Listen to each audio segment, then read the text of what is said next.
L'actualité, une présentation de Fonderie Poitras à Lillet, fier d'être un solutionneur de problèmes fiables pour les plus grands manufacturiers de pièces d'origine du monde. Depuis plus de 30 ans, l'équipe de Fonderie Poitras à Lillet a contribué à alimenter plus de 30 millions de véhicules sur la route. Poitras, bien plus qu'un métier de fonderie, une passion pour le dépassement. Joins-toi à nous.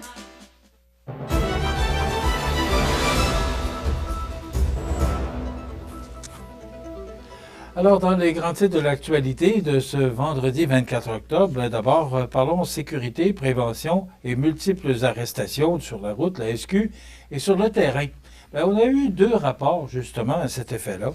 À l'approche de l'Halloween, vous savez que, bon, dans une semaine, ce sera journée de l'Halloween, et on ne dira jamais assez l'importance de faire attention lorsqu'on se promène dans les rues, à partir de 4 heures, 3h30, 4 heures. Après l'école, normalement, là, les jeunes commencent à circuler dans les rues là, pour aller chercher vos friandises, là, et récolter des friandises de toutes sortes. Là.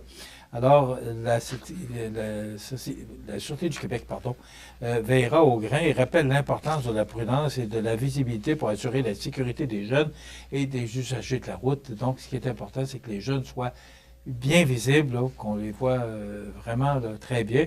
Les policiers seront présents sur le terrain afin de veiller au bon déroulement de la traditionnelle collecte de bonbons, invitant les enfants à privilégier le maquillage plutôt que les masques et à circuler en groupe.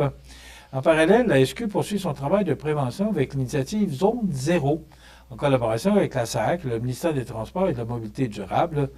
Sur le plan de l'application du Code de la sécurité routière, plusieurs interventions ont marqué le début du mois, justement, dans le cadre de ce travail de prévention.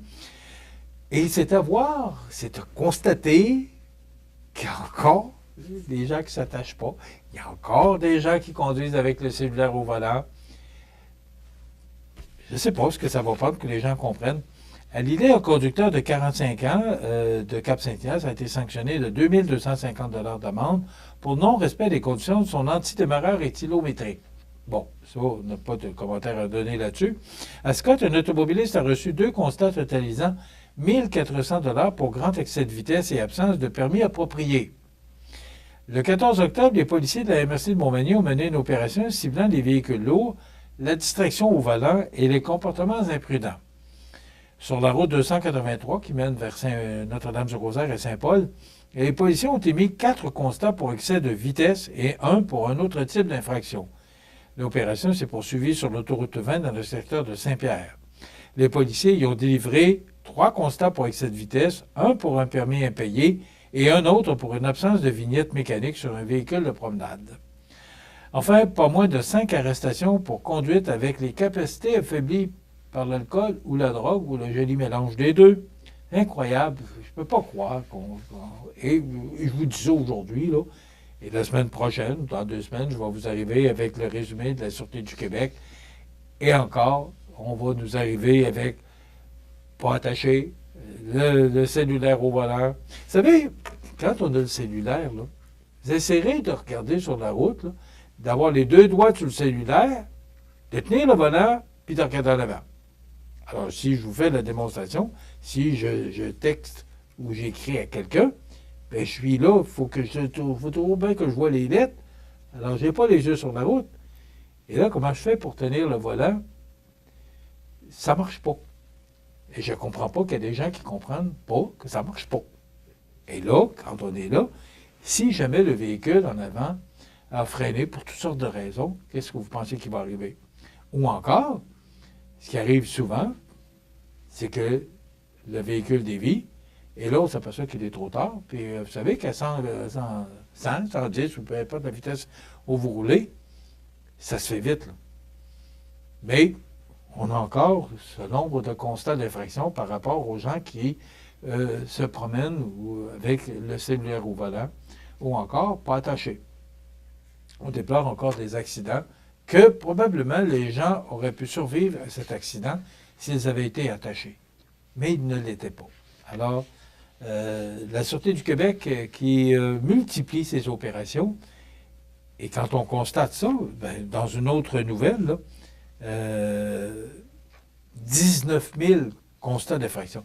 C'est une opération qui était à la grandeur du Québec, là, les services de police du Québec, en collaboration avec la SAAC et les contrôleurs routiers de Québec, dresse un bilan marquant de l'opération nationale concertée là, qui a commencé le 10 octobre et s'est terminée le 16 octobre. Oui, vous allez dire, c'est à la grandeur du Québec, mais il y aurait pu avoir 1000 constats au lieu d'en avoir 19 000. Mais il y en a eu 19 000. Et je poursuis là-dessus, là, quant à avoir des nouvelles de la Sûreté du Québec. Sous le thème « Bien se conduire sur la route, c'est juste la base », cette campagne visait à rappeler à tous les conducteurs l'importance d'adopter une conduite responsable et de respecter le code de la sécurité routière. Mais, là, on réalise que, eh oui, 19 000 constats, c'est quand même, là, c'est pas rien. Oui, la province est grande, mais quand même, les 19 000 constats, ça aurait été le fun qu'on nous dise qu'il y en avait 1 500, mais non, il y en a 19 000.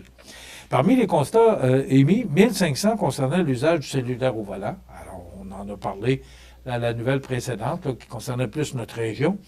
Une infraction qui demeure l'une des principales causes de collisions évitables au Québec. De plus, 550, attendez que je retrouve ma page, 550 automobilistes ont été interceptés pour ne pas avoir porté leur ceinture de sécurité.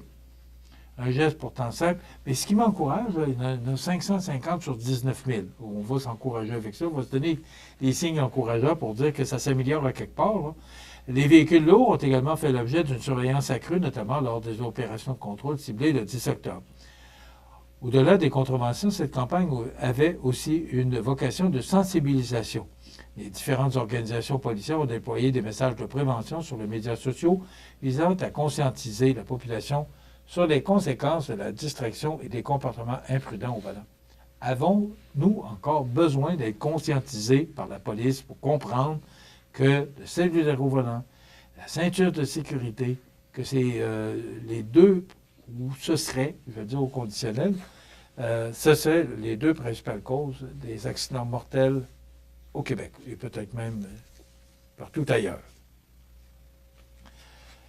Bon, on va y aller avec une nouvelle beaucoup plus positive. C'est celle du magasin BMR de Montmagny qui a remporté un prix. C'est lors du 33e ou de la 33e édition des Outstanding Retailer Awards, tenus mardi soir au prestigieux Fairmont, on va dire en anglais, Fairmont Banff Springs Hotel. Les meilleurs détaillants rénovation et quincaillerie du pays ont été mis à l'honneur et cet événement organisé dans le cadre du congrès annuel Hardlines a rassemblé les fournisseurs détaillants provenant de toutes les provinces canadiennes. Alors, il y a des magasins de toutes les bannières qui ont gagné des prix. Une chose, moi, ce que j'ai retenu dans la nouvelle, c'est le prix du leader communautaire Marc Robichaud, qui vise à célébrer les contributions, événements et les dons exceptionnels faits par les membres du personnel, les directeurs et les propriétaires de magasins pour la communauté qu'ils servent, a été décerné au BMR Aventis Montmagny, qui s'est particulièrement distingué pour recevoir ce prix.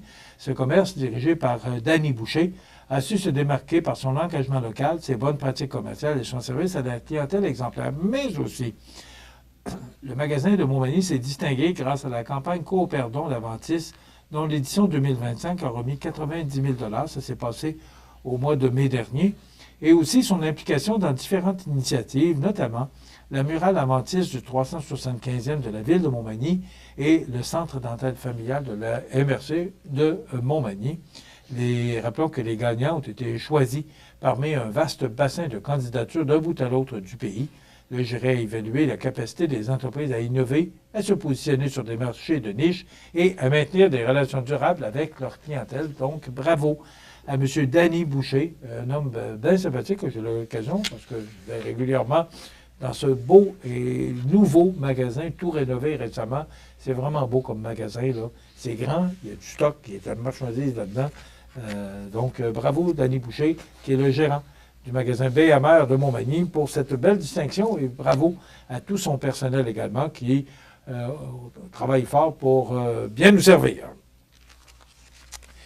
Hier, j'ai commencé à vous parler des réparations que M. Trump... M. Trump veut se faire un petit plaisir.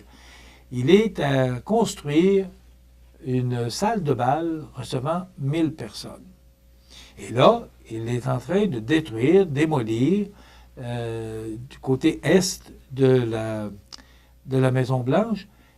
Ce qui est en train de détruire ou démolir, là, ça servait de bureau, ce qu'on a mentionné là, sur les différents réseaux nationaux. Ça servait de bureau pour la première dame des États-Unis particulièrement. Mais là, on n'est pas d'accord. Parce que vous savez qu'on dit toujours le locataire de la Maison-Blanche. Le président passe, il est là 4 ans ou 8 ans, puis après 8 ans, ben là, bye, on passe à un autre, ou même des fois après 4 ans, ce qui est arrivé à M. Trump d'ailleurs. Mais là, il y a des gens qui critiquent sa décision. Moi, ce qui m'impressionne là-dedans, c'est qu'il n'a pas demandé de permission à personne. Il a décidé qu'il le faisait. Il dit qu'il a consulté, et je cite, le président américain a assuré qu'après étude avec les meilleurs architectes du monde, on sait qu'il y a le moyen de se le payer, abattre vraiment cette allée était la meilleure solution en laissant seulement certaines parties. Les démocrates ont accusé M. Trump de ne pas respecter la résidence présidentielle avec cette démolition de ce qu'on appelle l'East Wing, où se trouvent traditionnellement les bureaux de la première dame, ce que je vous mentionnais. Ils lui ont également reproché d'avoir lancé ce chantier évalué, tenez-vous bien, à 250 millions de dollars pour construire une salle de bal pour M. Trump, pour recevoir ses invités, 1000 personnes. Mais là, ce qu'on dit, c'est que ça change beaucoup le paysage de la Maison-Blanche. Et moi, ce que je comprends, là, il est président des États-Unis. Mais à un moment donné, je ne sais pas, il n'y a pas des permissions à demander, il fait ce qu'il veut, il n'y a pas un congrès, il n'y a pas du monde autour de lui. Il me semble qu'il y a des élus. Il me semble que M. Trump n'a pas été tout seul à être élu au mois de novembre dernier. Je ne comprends pas que personne parle. Mais là, il y a une partie de l'aile est, ce qu'on appelle la East Wing, qui est en démolition. Et il y aura cette nouvelle salle de bal. Donc, il y a plusieurs personnes là, qui se sont prononcées là-dessus en disant, mais voyons donc, il est locataire, il n'est pas propriétaire. La Maison-Blanche appartient aux Américains. La Maison-Blanche n'appartient pas au président Trump ou au Biden, ou nommez-les tous. Là. La Maison-Blanche appartient aux Américains. Et le président des États-Unis y réside le temps de son mandat, que ce soit 4 ou 8 ans. Et là, il est en train de faire comme s'il était chez lui, mais pourtant, il est locataire. Et voilà, ça complète pas mal l'actualité. On apprenait mercredi là, que Packard a choisi des États-Unis, un autre. Et je pense qu'on n'a pas fini d'en entendre parler. Donc, l'usine de la Rive-Nord de Montréal qui plie sous les tarifs de Trump et déplace une part de sa production. Donc, l'usine québécoise de camions Packard a annoncé le transfert aux États-Unis des 2 tiers de sa production à cause des nouveaux tarifs douaniers et la mise à pied de 300 de ses employés restants. Mais voilà, lundi, on reçoit Monseigneur Pierre Gaudreault, qui a été récemment nommé président des évêques du Canada. Alors, il viendra nous parler de cette nomination et on aura la chronique de sensibilisation du Havre des femmes. Vous pouvez voter par anticipation dimanche de midi à 20h. Bon week-end à lundi. L'actualité, une présentation de Fonderie Poitras à Lillet, fier d'être solutionneur de problèmes fiables pour les plus grands manufacturiers de pièces d'origine du monde.